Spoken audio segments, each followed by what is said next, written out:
Class 6 बेटा second term unit test में जो सिलेबस है पाठ 17 चंगियां आदतां, पाठ 18 मोबाइल है बेटा और पाठ 7 तुहाडा नाम है व्याकरण विच मुहावरे बेटे स अखर वाले। ठीक है, पाठ जो 5 है विरोधी शब्द, ये भी व्याकरण विच।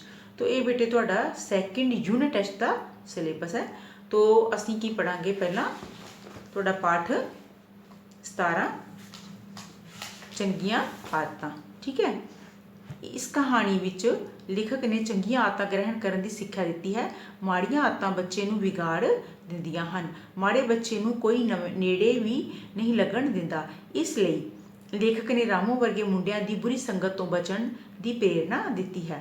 हरिंदर चौथी जमात विच पढ़दा सी बेटे। एक ਇਹੋ ਜਿਹੇ बच्चे की कहानी है जो बच्चा बुरी संगत विच फस के किवें जिहड़ा ਉਹ बुरे हालातां विच गुजरदा है।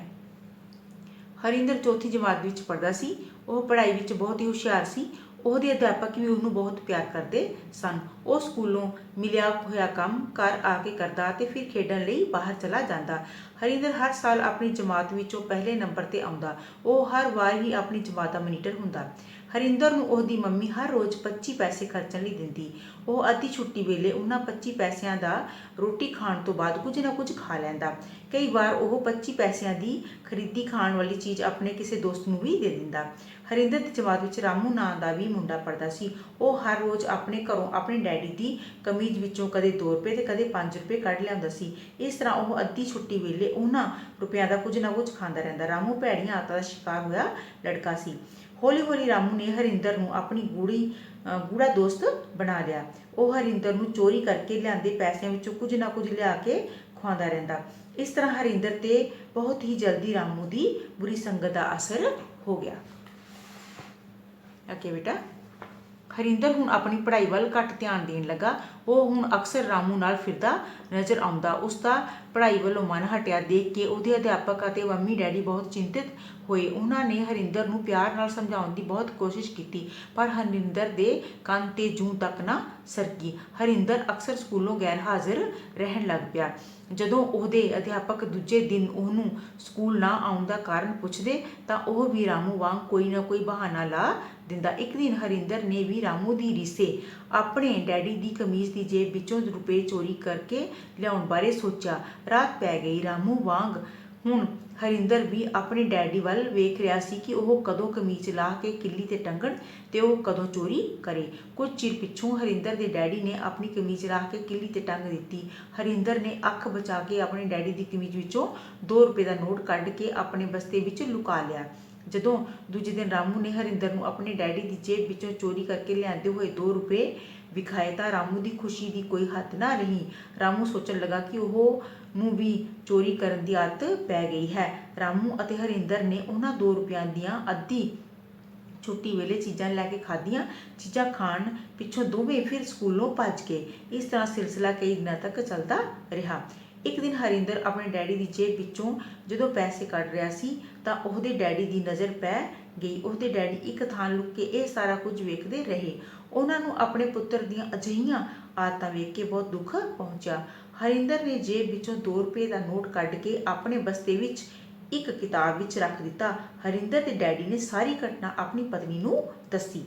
ਦੂਜੇ ਦਿਨ ਸਵੇਰ ਹੋਣ ਸਾਰ ਡੈਡੀ ਨੇ ਹਰਿੰਦਰ ਨੂੰ ਆਪਣੇ ਕੋਲ ਬੁਲਾਇਆ ਅਤੇ ਉਸ ਨੂੰ ਪਿਆਰ ਨਾਲ ਪੁੱਛਣ ਲੱਗੇ, ਹਰਿੰਦਰ ਪੁੱਤਰ, ਮੇਰੀ ਕਮੀਜ਼ ਦੀ ਜੇਬ ਵਿੱਚ ਇੱਕ 2 ਰੁਪਏ ਦਾ ਨੋਟ ਸੀ, ਕਿਤੇ ਤੂੰ ਤਾਂ ਨਹੀਂ ਵੇਖਿਆ? ਨਹੀਂ ਡੈਡੀ ਜੀ, ਮੈਂ ਤਾਂ ਨਹੀਂ ਦੇਖਿਆ, ਨਾਲੇ ਮੈਂ ਕੀ ਕਰਨਾ ਸੀ? ਘਬਰਾਇਆ ਹੋਇਆ ਹਰਿੰਦਰ ਬੋਲਿਆ। ਚੰਗਾ, ਜਾ ਆਪਣਾ ਬਸਤਾ ਲੈ ਕੇ ਆ। ਹਰਿੰਦਰ ਨੇ ਡੈਡੀ ਨੇ ਹਰਿੰਦਰ ਨੂੰ ਆਪਣਾ ਬਸਤਾ ਲੈ ਕੇ ਆਉਣ ਲਈ ਕਿਹਾ। ਕਿ ਹਰਿੰਦਰ ਦੇ ਡੈਡੀ ਨੇ ਕਿਹਾ। ਠੀਕ ਹੈ ਬੇਟੇ, ਇੱਥੇ ਹਰਿੰਦਰ ਦੇ ਆਏਗਾ, ਠੀਕ ਕਰਨਾ ਗਲਤੀ ਹੈ। ਹਰਿੰਦਰ ਤਰੇਲੀ ਹੋ ਗਿਆ। ਉਹਦੀ ਚੋਰੀ ਫੜੀ ਜਾ ਰਹੀ ਸੀ। ਉਹ ਆਪਣਾ ਬਸਤਾ ਲੈ ਆਇਆ। ਆਪਣੇ ਬਸਤੇ ਵਿੱਚੋਂ ਸਾਰੀਆਂ ਕਿਤਾਬਾਂ ਕੱਢ ਕੇ ਮੈਨੂੰ ਦੇ, ਡੈਡੀ ਨੇ ਉਸ ਨੂੰ ਕਿਹਾ। ਹਰਿੰਦਰ ਆਪਣੇ ਬਸਤੇ ਵਿੱਚੋਂ ਸਾਰੀਆਂ ਕਿਤਾਬਾਂ ਇੱਕ ਇੱਕ ਕਰਕੇ ਕੱਢਣ ਲੱਗਾ। ਹਰਿੰਦਰ ਦੇ ਡੈਡੀ ਕਿਤਾਬਾਂ ਨੂੰ ਉਸਦੇ ਸਾਹਮਣੇ ਫੋਲ ਰਹੇ ਸਨ ਅਤੇ ਨਾਲ ਹੀ ਹਰਿੰਦਰ ਦੀ ਮੰਮੀ ਬੈਠੀ ਸੀ। ਆਹ 2 ਰੁਪਏ ਤੂੰ ਕਿੱਥੋਂ ਲਏ ਨੇ? ਡੈਡੀ ਨੇ ਉਹਦੀ ਪੰਜਾਬੀ ਦੀ ਕਿਤਾਬ ਵਿੱਚੋਂ 2 ਰੁਪਏ ਦਾ ਨੋਟ ਕੱਢ ਕੇ ਉਹਨੂੰ ਪੁੱਛਿਆ। ਮੈਨੂੰ ਤਾਂ ਪਤਾ ਨਹੀਂ ਡੈਡੀ ਜੀ, ਮੈਂ ਤਾਂ ਨਹੀਂ ਰੱਖੇ। ਹਰਿੰਦਰ ਬੁਰੀ ਤਰ੍ਹਾਂ ਘਬਰਾ ਗਿਆ ਅਤੇ ਰੋਣਾ ਹਾਕਾ ਹੋ ਗਿਆ। ਠਾਕਾ ਦੀ ਚਪੇੜ ਡੈਡੀ ਨੇ ਉਹਦੇ ਮੂੰਹ 'ਤੇ ਮਾਰਦਿਆਂ ਕਿਹਾ, ਇਹ 2 ਰੁਪਏ ਤੂੰ ਰਾਤ ਮੇਰੀ ਕਮੀਜ਼ ਦੀ ਜੇਬ ਵਿੱਚੋਂ ਕੱਢ ਕੇ ਆਪਣੀ ਇਸ ਕਿਤਾਬ ਵਿੱਚ ਲੁਕੋਏ ਸਨ, ਪਰ ਮੈਂ ਉਸ ਵੇਲੇ ਚੁੱਪ ਰਿਹਾ। ਤੂੰ ਚੋਰੀ ਕਰਕੇ ਮੇਰੇ ਸਾਹਮਣੇ ਸ਼ਰੇਆਮ ਝੂਠ ਬੋਲਿਆ ਹੈ।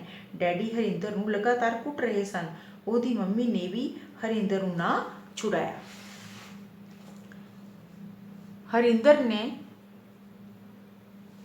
ਉਹਨਾਂ ਨੇ ਹਰਿੰਦਰ ਦਾ ਕੁੱਟ-ਕੁੱਟ ਕੇ ਬੁਰਾ ਹਾਲ ਕਰਤਾ, ਕਿਉਂਕਿ ਦੇਖੋ ਬੇਟੇ, ਹਰਿੰਦਰ ਨੇ ਝੂਠ ਮਾਰਿਆ ਸੀ ਨਾ ਕਿ ਮੈਂ ਚੋਰੀ ਨਹੀਂ ਕੀਤੀ, ਪਰ ਪਿਤਾ ਨੇ ਫੜ ਲਈ। ਉਹ ਰੋ ਰਿਹਾ ਸੀ, ਪਰ ਉਸਨੂੰ ਚੁੱਪ ਕਰਾਉਣ ਵਾਲਾ ਕੋਈ ਨਹੀਂ ਸੀ। ਕਾਫੀ ਚਿਰ ਪਿੱਛੋਂ ਉਹਦੀ ਮੰਮੀ ਉਹਦੀ ਬਾਂਹ ਫੜ ਕੇ ਲੈ ਆਈ। ਡੈਡੀ ਨੇ ਪਿਆਰ ਨਾਲ ਸਮਝਾਉਣਾ ਸ਼ੁਰੂ ਕੀਤਾ, ਦੇਖ ਪੁੱਤਰ, ਜੇ ਤੂੰ ਮੈਨੂੰ ਇਸ ਸਭ ਕੁਝ ਬਾਰੇ ਸੱਚੋ ਸੱਚ ਦੱਸ ਦੇਵੇਂਗਾ ਤਾਂ ਮੈਂ ਤੈਨੂੰ ਮੁਆਫ ਕਰ ਦਿਆਂਗਾ, ਨਹੀਂ ਤਾਂ ਮੈਂ ਤੈਨੂੰ ਕੱਲ੍ਹ ਨੂੰ ਹੀ ਸਕੂਲੋਂ ਹਟਾ ਕੇ ਕਿਸੇ ਹੋਟਲ 'ਤੇ ਭਾਂਡੇ ਮਾਂਜਣ ਲਾ ਦਿਆਂਗੇ। ਉਹਦੇ ਡੈਡੀ ਨੇ ਡਰਾਵਾ ਦਿੱਤਾ। ਹਰਿੰਦਰ ਆਪਣੇ ਪਿਤਾ ਦੀ ਇਹ ਗੱਲ ਸੁਣਦਿਆਂ ਹੀ ਬਹੁਤ ਡਰ ਗਿਆ ਕਿ ਕਿਤੇ ਉਹ ਡੈਡੀ ਸੱਚਮੁੱਚ ਹੀ ਸਕੂਲੋਂ ਨਾ ਹਟਾ ਲੈਣ। ਇਸ ਲਈ ਉਹਨੇ ਆਪਣੇ ਮੰਮੀ ਡੈਡੀ ਨੂੰ ਸਾਰਾ ਕੁਝ ਦੱਸ ਦਿੱਤਾ ਕਿ ਉਸਨੂੰ ਉਸ ਨਾਲ ਪੜ੍ਹਦੇ ਰਾਮੂ ਨਾਂ ਦੇ ਵਿਦਿਆਰਥੀ ਕੋਲੋਂ ਹੀ ਇਹ ਸਾਰੀਆਂ ਆਦਤਾਂ ਪਈਆਂ ਸਨ। ਡੈਡੀ ਨੇ ਫਿਰ ਉਸਨੂੰ ਸਮਝਾਉਣਾ ਸ਼ੁਰੂ ਕੀਤਾ, ਦੇਖ ਹਰਿੰਦਰ, ਤੂੰ ਸਭ ਤੋਂ ਪਹਿਲਾਂ ਝੂਠ ਬੋਲਣਾ ਸਿੱਖਿਆ, ਉਸ ਤੋਂ ਬਾਅਦ ਤੂੰ ਸਕੂਲੋਂ ਭੱਜਣ ਲੱਗਾ ਅਤੇ ਪੜ੍ਹਾਈ ਕਰਨੀ ਛੱਡ ਦਿੱਤੀ। ਇਸ ਦੇ ਨਾਲ ਹੀ ਤੈਨੂੰ ਚੋਰੀ ਕਰਨ ਦੀ ਵੀ ਆਦਤ ਪੈ ਗਈ। ਜਾਣਦਾ ਹੈ, ਤੈਨੂੰ ਤੇਰੀਆਂ ਇਹਨਾਂ ਆਦਤਾਂ ਨੇ ਇੱਕ ਦਿਨ ਜੇਲ੍ਹ ਭੇਜ ਦੇਣਾ ਅਤੇ ਤੈਨੂੰ ਆਪਣੀ ਉਮਰ ਜੇਲ੍ਹ ਵਿੱਚ ਹੀ ਗੁਜ਼ਾਰਨੀ ਪੈਣੀ ਸੀ ਅਤੇ ਤੂੰ ਇੱਕ ਬਦਨਾਮ ਆਦਮੀ ਬਣ ਜਾਣਾ ਸੀ। ਪੁੱਤਰ, ਗੰਦੀਆਂ ਆਦਤਾਂ ਦਾ ਸ਼ਿਕਾਰ ਹੋਇਆ ਮਨੁੱਖ ਕਦੇ ਵੀ ਚੰਗਾ ਆਦਰ ਮਾਣ ਹਾਸਲ ਨਹੀਂ ਕਰ ਸਕਦਾ। ਇਸ ਲਈ ਤੂੰ ਜੇਕਰ ਹੁਣ ਵੀ ਆਪਣੀਆਂ ਇਹ ਸਾਰੀਆਂ ਗੰਦੀਆਂ ਆਦਤਾਂ ਤਿਆਗ ਦੇਵੇਂਗਾ ਅਤੇ ਦਿਲ ਲਾ ਕੇ ਪੜ੍ਹਾਈ ਕਰੇਗਾ ਤਾਂ ਤੂੰ ਜਲਦੀ ਹੀ ਪਹਿਲਾਂ ਵਰਗਾ ਹਰਿੰਦਰ ਬਣ ਜਾਵੇਂਗਾ। ਡੈਡੀ ਜੀ, ਮੈਨੂੰ ਮੁਆਫ ਕਰ ਦਿਓ। ਮੈਂ ਅੱਗੇ ਤੋਂ ਕਦੇ ਵੀ ਚੋਰੀ ਨਹੀਂ ਕਰਾਂਗਾ ਅਤੇ ਨਾ ਹੀ ਝੂਠ ਬੋਲਾਂਗਾ। ਮੈਂ ਰਾਮੂ ਦੀ ਸੰਗਤ ਵੀ ਸਦਾ ਲਈ ਛੱਡ ਦਿਆਂਗਾ। ਮੈਨੂੰ ਮੁਆਫ ਕਰ ਦਿਓ ਡੈਡੀ ਜੀ। ਹਰਿੰਦਰ ਦੀਆਂ ਅੱਖਾਂ ਵਿੱਚੋਂ ਹੰਝੂ ਲਗਾਤਾਰ ਡਿੱਗ ਰਹੇ ਸਨ। ਸ਼ਾਬਾਸ਼ ਪੁੱਤਰ, ਮੈਨੂੰ ਤੇਥੋਂ ਹੀ ਇਹੀ ਆਸ ਸੀ ਕਿ ਤੂੰ ਇਹਨਾਂ ਸਾਰੀਆਂ ਭੈੜੀਆਂ ਅਤੇ ਗੰਦੀਆਂ ਆਦਤਾਂ ਦਾ ਤਿਆਗ ਕਰਕੇ ਇੱਕ ਚੰਗਾ ਬਾਲਕ ਬਣੇਗਾ। ਇਹ ਕਹਿੰਦਿਆਂ ਹੀ ਹਰਿੰਦਰ ਦੇ ਡੈਡੀ ਨੇ ਉਹਨੂੰ ਆਪਣੇ ਗਲ ਨਾਲ ਲਾ ਲਿਆ। ਹਰਿੰਦਰ ਨੇ ਹੁਣ ਰਾਮੂ ਦੀ ਸੰਗਤ ਕਰਨੀ ਛੱਡ ਦਿੱਤੀ ਸੀ ਅਤੇ ਪੜ੍ਹਾਈ ਵਿੱਚ ਦਿਲਚਸਪੀ ਲੈਣੀ ਸ਼ੁਰੂ ਕਰ ਦਿੱਤੀ ਸੀ। ਉਹਨੇ ਸਾਰੀਆਂ ਗੰਦੀਆਂ ਆਦਤਾਂ ਛੱਡ ਦਿੱਤੀਆਂ ਸਨ ਅਤੇ ਚੰਗੀਆਂ ਆਦਤਾਂ ਅਪਣਾ ਲਈਆਂ ਸਨ।